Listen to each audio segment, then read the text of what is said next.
बिस्मिल्लाहिर्रहमानिर्रहीम। सब्सक्राइब करें हमारे चैनल दिल से दीन की बातें। अच्छी अच्छी प्यारी प्यारी इस्लामिक वीडियो देखने के लिए। पूरी दुनिया का बादशाह कौन सा है और क्या आप जानते हैं सबसे अच्छा निकाह कौन सा है? आइए सुनते हैं मुफ्ती सलमान अजहरी का ये बयान, सबसे अच्छा निकाह कौन सा है। गिराम वक़ार नौजवान को ये चाहिए कि हुजूर सल्लल्लाहु ताला अलैहि वसल्लम के अखलाक पर अगर वो चलना चाहे तो मेरे नबी से पूछे, आका सबसे ज्यादा बरकत कौन से निकाह में है? हुजूर ने फरमाया इन्न अअज़मन निकाहि बरकतन ऐसरुहु मऊनतन औ कमा क़ाल रसूलुल्लाह सल्लल्लाहु अलैहि वसल्लम। मेरे आका सल्लल्लाहु ताला अलैहि वसल्लम की हदीस है, फरमाते हैं सबसे ज्यादा उस निकाह में बरकत होगी जिस निकाह में खर्चा कम किया गया हो। हुजूर पाक सल्लल्लाहु अलैहि वसल्लम ने फरमाया।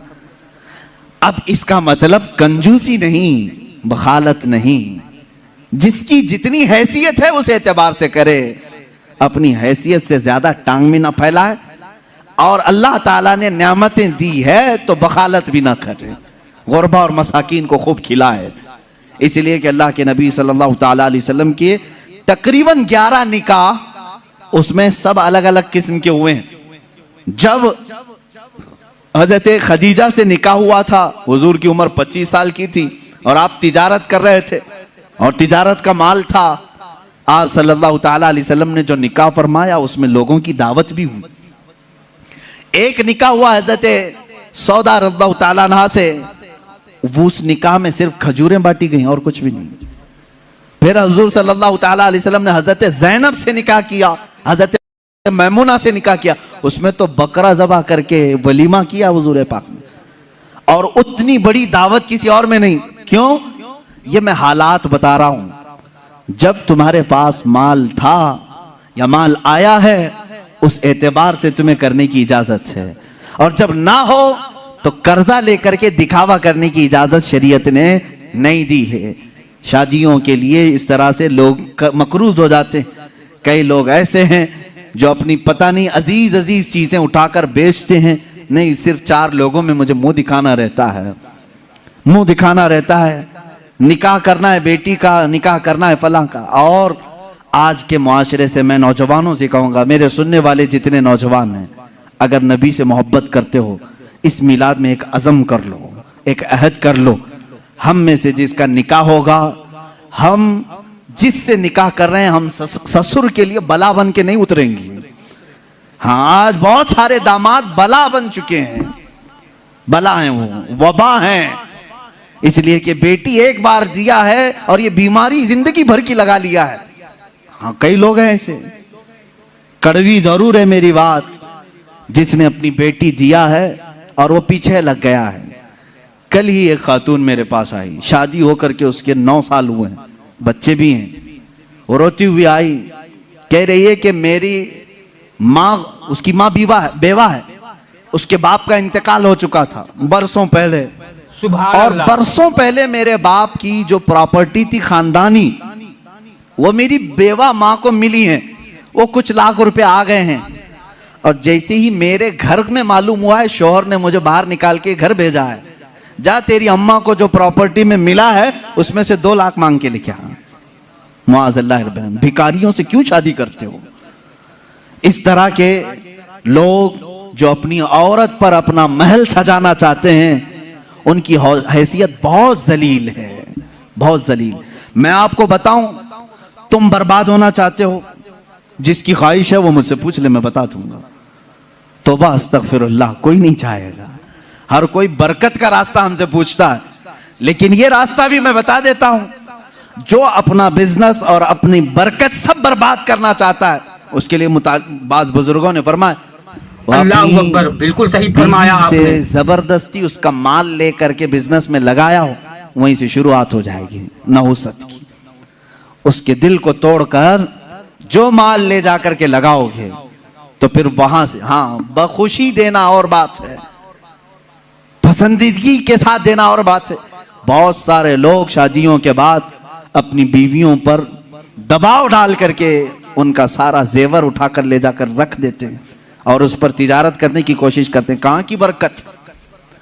किसी का दिल रो रहा है और तुम अपनी दुकान सजाने जा रहे हो। तुम्हें तो शादी इसलिए करने का हुक्म हुआ था, एक कमजोर मखलूक तेरे निकाह में आ रही है, तू कमा और उसे खिला। यहां उल्टा हो गया, उसी से तू कमाना चाह रहा है। ये उल्टा नहीं हो गया? बहुत सारे लोग ये इंतजार में रहते हैं शादी होगी तो अभी मांगना क्या क्या है, कार मांगे कि बाइक मांगे और क्या क्या चीजें मांगे। उन भिखारियों से मैं कहता हूं कटोरा लो और गली गली घूमो, हर जगह जाओ, 1 साल में बहुत कुछ मिल जाएगा। और अगर तुम्हें शर्म आती है तो मेरे अजीजों, एक खातून से और उसके बाप से इस तरह के मुतालबे हरगिज न करो। हाँ, मांगने के तरीके भी अलग अलग हैं। पहले खुलकर मांगते थे, बोलते थे ये चाहिए, लिस्ट आती थी, सारी लिस्ट आती है खातून के घर में, ससुराल। लेकिन अभी कुछ नहीं, हमारी कुछ भी ख्वाहिश नहीं है, एक अच्छी शादी करके भेजो, अच्छी शादी करो। अच्छी शादी का मतलब डेनिसन में होना चाहिए। मैं तो यहां नाम ले रहा हूं, तुम दबा करके अपनी ख्वाहिशों का जिक्र करो और उसी में दबे लफ्जों में सारी चीजें। हमको कुछ मत देना, अपनी बेटी को ही जो कुछ भी देना है दे दो, हम उस पर नहीं कहेंगे। और बाप बेटी को जो जो दे बाद में ताना मारेंगे, क्या तेरा बाप इतना नाअहल है, तुझे एक वॉशिंग मशीन नहीं दिया, तुझे एक पलंग नहीं दिया, तुझे एक तिजोरी नहीं दिया, तुम तो कह रहे थे कुछ नहीं चाहिए। अजीजा ने गिरामी, ये भी तरीका भीख मांगने का ही है। भीख मांग, ये जहेज की लानतों को खत्म करो। जो वो अपनी खुशी से ले आए वो उसका माल है, तुम्हारा नहीं। औरत जो अपने घर से लाती है वो उसका खुद का माल है, शोहर का नहीं, ना ससुराल का है। औरत जब तक चाहे उसे इस्तेमाल करे, वो इजाजत दे तो दूसरे इस्तेमाल करें। तुम शरीयत का मसला समझते हो? अगर उसकी इजाजत के बगैर किसी दूसरे ने इस्तेमाल किया उसके माल को, कल क़यामत के दिन उसकी पकड़ होगी, उसकी नेकियां जब्त की जाएंगी, तुम हुकूकुल इबाद में गिरफ्तार हो जाओगे। ये मसाइल हल्के नहीं हैं, इसलिए मेरे अजीजों वो और होंगे। मुझे यहाँ मालूम है कि ये रिवाज क्यों आए जानते हैं? यहाँ पर हिंदुओं के यहाँ ये माहौल है, जहेज की रस्म बहुत खतरनाक बला है उनके यहाँ। आज भी औरतें जलाई जाती हैं जहेज के नाम पर। बाज स्टेट ऐसे हैं आज वहां जहेज के नाम पर बहुत खतरनाक मामलात ससुराल वाले करते हैं। ये रस्म और रिवाज पहले से चली आई, जिसकी वजह से आप लोगों ने ये अडॉप्ट किया। वरना मैं कहता हूं नौजवानों को, अरब में जाओ, शादी करना मुश्किल हो जाएगा। हाँ, वहां पर तुम क्या मांगोगे? तुम्हें बाप एक फूटी कोड़ी भी नहीं देगा लड़की को, लड़की का बाप कुछ नहीं देगा, बल्कि प्लस लड़की तुमसे मांगती है 1 लाख रुपए मेहर में रख, तब मैं शादी के लिए तैयार होती। वहां औरतें मांगती हैं। सऊदी में तो आधा किलो पाव किलो सुन्ना मेहर में देना पड़ता है। बेचारे कितने नौजवान ऐसे कमाते कमाते मेहर की रकम 40 साल के हो जाते हैं। बाहर वहां अरब में आज भी ये रिवाज, औरत का हक है मांगना। बिल्कुल सही फरमाया मर्द आपने। क्या मांगेगा? यहाँ जो हमारा माशरा बदला है उसकी वजह हमारी सोहबत है, जो देख रहे हैं हम इधर उधर। ये सोहबत का असर है जो तुम्हारे यहाँ जहेज की लानत आ गई। इसे निकालो अपने हाथ से। और किसी भी औरत के घर उसके बाप पर बला बन करके नाजिल ना हो। जब तुम बाप बनोगे तुम्हें पता चलेगा एक जिगर के टुकड़े को, बेटी को रुखसत करना कितना सख्त तरीन मामला होता है। मेरे अजीजों, जिन बच्चियों को हम अपने गोदों में पाले होते हैं, उन्हें बड़ी किए होते हैं, उन्हें पढ़ाए होते हैं, खिलाए होते हैं, हर ईद बकरीद पर उन्हें पहनाए होते हैं, इन नन्ही सी कलियों को जब बाप रुखसत करता है तो उसका कलेजा टूट जाता है। फिर तुम जानते नहीं, उसके घर से पूरी की पूरी जात लेकर के आ रहे हो, फिर उस पर प्लस तुम्हें और माल भी चाहिए, पैसे भी चाहिए। क्या ये रिवाज हमारे यहाँ नहीं है?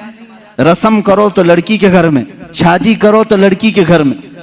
पूरे इस कार्यक्रम में सिर्फ वलीमा एक ही है जो मर्द के घर में होता है, बाकी क्या है? सब औरत के घर में करना है। बच्चा हो जाए चिल्ला उसके घर में। हाँ, जितने भी रस्म है, अरे शादी की तारीख फिक्स करनी है, तुम अपने घर में भी तो करा सकते थे, नहीं लड़की के घर में ही करेंगे जाके। जब जब जाएं पूरे खानदान को लेकर उतर जाएं, राशन खत्म हो जाए। ये बला नहीं है तो और क्या है? घर के किचन पर मुसीबत नाजिल होती है हर महीने 2 महीने में। ये इस तरह की हरकत किसी एक घर के साथ जो हो रही हैं, इस सिलसिले को कब खत्म करें?